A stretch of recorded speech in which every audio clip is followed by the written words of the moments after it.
যদি কেউ প্রমাণ করতে পারে দরদের একটা লাইন কোথাও থেকে কপি করা আছে, একটা লাইন, পুরো গল্পের কথা ছেড়ে দেন, তাহলে তাকে ১ কোটি টাকা পুরস্কার দেব।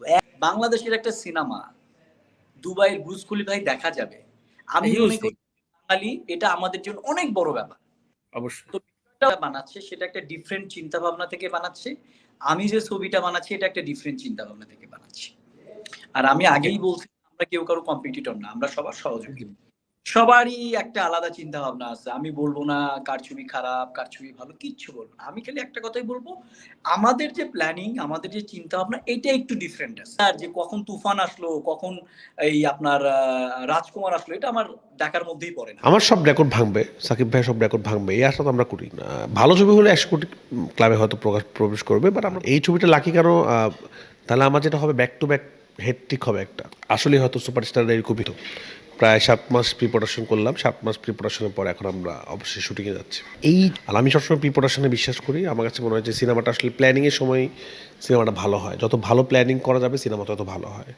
সুড়ঙ্গ সময় প্রায় এরকম 1 বছর ধরে আমরা প্ল্যানিং করেছিলাম। শ্যুটটা প্রপারলি করতে হবে। আপনারা সবাই দোয়া করবেন আমরা যেন যেটা স্বপ্ন দেখেছি, যেটা ভেবেছি সেটা শ্যুট করতে পারি।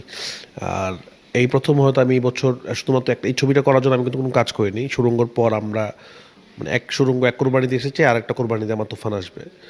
তো একটা বছর আমি শুধু একটা সিনেমার পিছনেই চেষ্টা করেছি। সাধারণত আমি আরও 2টা ছবি বানাই, হয়তো নেক্সট ইয়ারও 2টা ছবি বানাবো। তো এই ইয়ারে আমি একটা ছবি বানাচ্ছি শুধুমাত্র, সেটা তুফান। তো আমার ফুল টিম সবাই জান প্রাণ দিয়ে চেষ্টা করছে যতটুকু বেটার করা যায়। আসলে আমার সব রেকর্ড ভাঙবে, সাকিব ভাই সব রেকর্ড ভাঙবে, এই আশা তো আমরা করি, বাকিটা জানি না।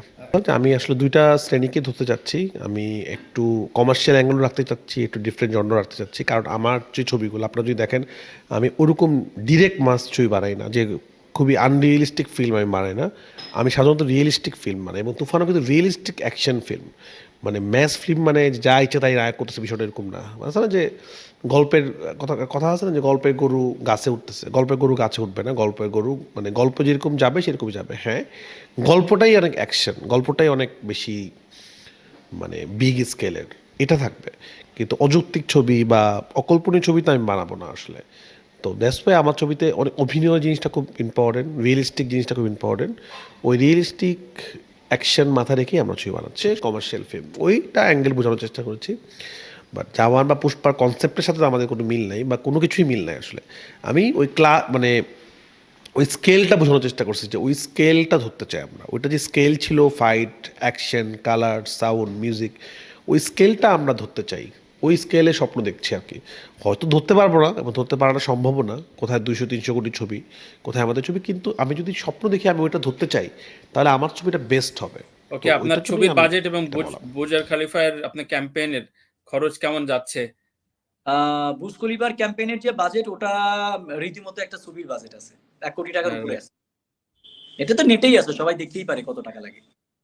একদমই। সো এটার একটা বড় হাইপ করার জন্য আপনি করছেন, এটা নিশ্চয়ই প্রোডিউসারকে সেভাবে কনভিন্স করেছেন আপনি।